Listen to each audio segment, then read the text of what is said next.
Right now, it's never been easier to grow a podcast. Before some recent changes and developments, growing a podcast felt super difficult and slow, but now with the tools you have at your disposal, there's honestly no excuse not to grow your podcast. Which is why today, we're going to go over exactly how you can grow your podcast this year and what you need to do to see a significant growth in engaged, high-quality listeners and build your audience fast using these new methods. Now, let me take you back a few years when I was first trying to grow my podcast. Back then, it felt like there were a million ways to grow, but none of them really ended up working. I remember spending an entire weekend editing show notes only to get like 10 downloads. And for a lot of people, here's what the old way of growing a podcast typically looked like. First, there was the spray and pray approach. You'd release a bunch of episodes, cross your fingers, and hope Apple Podcasts would magically push you up the rankings. And this worked to a certain extent, but as more podcasters came onto the scene and competition for attention increased, organic discovery became painfully slow. So that meant you could spend years grinding to really see minimal growth. Then there were some more traditional marketing methods. You could rely on word of mouth, spend a fortune on ads, or hustle to guest on other podcasts. But here's the biggest drawback. None of it guaranteed results. So that meant you could put hours into manual outreach on social media for really nothing in return. And don't even get me started on SEO, where you could spend way too much time writing show notes that no one would even read, obsessing over keywords, and hoping your conversation magically fit into random SEO queries. But at the end of the day, it felt like you were optimizing for the algorithm rather than actually attracting listeners to your show. And let's not forget about podcast networks.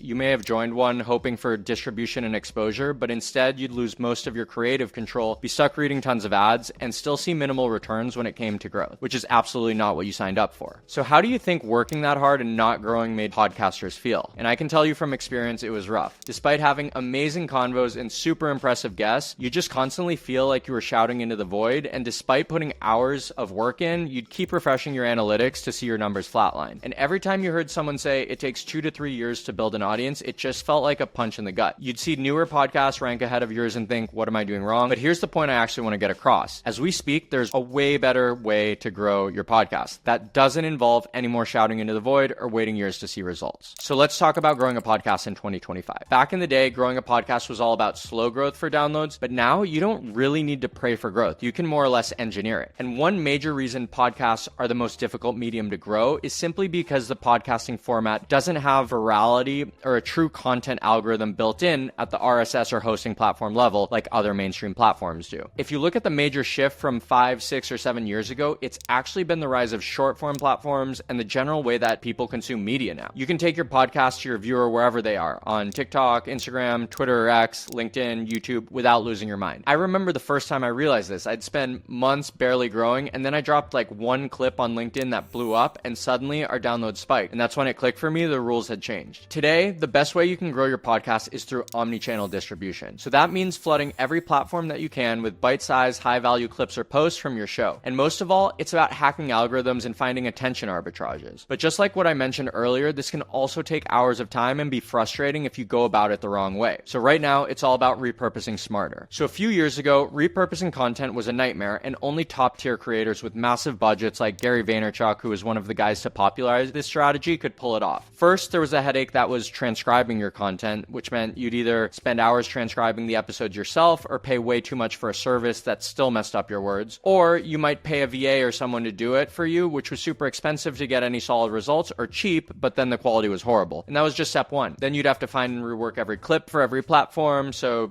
Twitter or X, you'd need really punchy hooks. Instagram needed solid, long captions to get the viewer to stay on the post as long as possible. And LinkedIn needed a thought leadership or professional spin. And all of them, you'd need to write and present the same information in a completely different tone and voice that was appropriate for that platform. So it felt like you were rewriting the same essay 5 times, and by the end, you hated your own voice. And if you wanted to do it optimally, you need a whole team. Editors, writers, social managers. The back and forth was endless and the costs were insane. And honestly, the vast majority of podcasters just couldn't pull it off. I even started to try this myself before realizing it was way too much work to handle all alone, and moved to spending upwards of $3,000 a month on a repurposing agency before realizing they were making a bunch of mistakes, portraying things inaccurately, and we weren't growing. And that's when I knew there had to be a better way. But now, AI is totally flipping the script. And AI tools like Castmagic can actually handle a majority of the grunt work, especially when you're trying to tap into platforms that will give you the benefit of an algorithm push. That means you can get instant, accurate transcriptions, no more half-baked transcriptions using an old school audio transcription tool, or even worse, doing it manually. It can do smart clipping and find the best moments for you, so you don't need to spend your time scrubbing through your entire podcast and feel like you're going crazy. And you can format your posts in one click, tailor short form content for TikTok, Twitter, LinkedIn, or wherever. And when you make the switch like that, suddenly you aren't spending 80% of your time repurposing content and grinding just to grow your podcast. You can actually spend more like 80% of your time on higher leverage tasks like creating, organizing, and filming your podcast, and 20% on strategic distribution. And that is the new way. And the result from using something like Cast Magic is that you simply get more high quality content everywhere faster. So that means you can turn one episode into 10 social posts. You can auto generate tweet threads, reels, and even blog posts for your website. You can make sure your content is getting published like it deserves without you burning out, all while your podcast grows faster than ever before. For example, one of our episodes got like 50,000 views on LinkedIn just from a single clip that went viral. And the crazy part, it took us just 10 minutes to prep, and that's the power of doing this right. Now, repurposing is just one piece, and here's a few more 2025 growth levers that I found from experience. First, think community first. Something that's crushing right now is building micro communities around your show. So think Discord groups, live Q&As, even listener submitted hot takes are a great way to grow that you might not be thinking of. We even host some episodes as live shows so the audience can engage with the guest at the end of a private Q&A. And this is a great way to build an even deeper relationship with your audience, which podcasters can easily feel disconnected from due to the async and oftentimes faceless nature of the medium. Another unconventional thing you can use to grow is by letting data drive and inform the content you create. So you can use analytics to double down on what's actually working. The third thing is building a multi-platform presence. You can go way beyond repurposing content. You can build natively for each platform. So X Spaces, Instagram Lives, YouTube Shorts, etc. There's tons of options to choose from. My one major recommendation here, though, is really nailing each platform before you scale to the next one. So if you have a podcast and you want to build a repurposing strategy for LinkedIn, first make sure you've automated your workflow for that platform and feel good about it before adding in your next platform. And for my fourth method, something that's crushing is focusing on value-added distribution. So that means turning your episodes into things like email courses, worksheets, templates, or lead magnets. So if you're monetizing, this is gold, and you can get the benefit of engaged leads all while you grow. But for now, I just want to reel it back into focus on repurposing, because when you can actually crack this, your growth can be pretty much effortless, and it's one of the fastest ways to grow. Here's exactly how you can repurpose podcast content in 2025 without any of the headaches. We'll use Cast Magic to turn one episode into a week's worth of content. First up, X Threads. These are gold for driving engagement. I'll pull up this episode on this girl that launched a brand new clean caffeine drink called Plant Press that blew up on social media and got picked up by major retailers nationwide. Cast Magic auto transcribes it and instantly flags key moments. So now I just hit this button and boom, now I've got a polished thread based on my interview context with hooks, quotes, and even emojis. Total time here, 90 seconds or less. The old way, I would be staring at a blank tweet for 20 minutes trying to sound smart or spend a bunch of time editing up a draft, but now it's ready to go as soon as I upload my recording. Next up, LinkedIn posts. So these are perfect for thought leadership. So let's grab that deep dive episode on the clean caffeine brand, and with Cast Magic, I can then generate a high converting post with all of the major insights with just a click of a button. I don't even need to write the prompt if I don't want to. The best part is I can also just copy a format that I know works. Like if there's something I've written in the past, or if there's a format from another creator that I want to emulate or write like, I just paste it in as a content sample. And then Cast Magic generates a post in the same tone, format, and style that I already know works, but it has all my unique information from my podcast recording. And now I've got a post that actually gets shares, engagement, and potentially some client or customers for myself, not just likes. And the last one is short form video. There's two ways I can think about this. First, Cast Magic can identify a viral worthy moment, which I can export as a simple caption clip, or I can use Cast Magic to write a ready to shoot script. So hook, body, and ending. And if I need a more visual editing and polish, I can upload or record it in CapCut to later edit. But the hard part, the concepting and the captions, that's already done. And that's the magic. 2 platforms, 0 creative burnout. But let's talk about editing those clips, because captions and pacing matter way more than people think. If you're serious about short form, you'll need an editor like CapCut, and here's my stupidly simple process. The first, pick the clip. Go for drama or surprise, like a controversial take or a big wait what sort of moment. Second, add captions, so big, bold, and sync to the speaker's voice. CapCut can auto-generate these, but just clean up the timing if you need to. Third is to cut ruthlessly. Every second counts, and if it doesn't hook in 3 seconds or even less, chop it. And last, add a CTA. Listen to the full episode here with your podcast name on the screen. So watch how I take this clip and turn it into a 30-second banger. Captions pop, the pacing's tight, and the hook's up front. And that's the formula. That is the new and arguably best way to grow a podcast right now. And you can see how this is infinitely better than what you used to have to do. And earlier in this video, I mentioned that there's a few tools now to help you grow your podcast faster by repurposing content. But for the sake of this video, I didn't want to run over time, and I wanted to keep it nice and concise. So click here to check out the next video where we go over all the tools that you could be using right now to post more and better content, grow your podcast, and in general, grow on social media faster and more efficiently than ever before. I'll see you over there.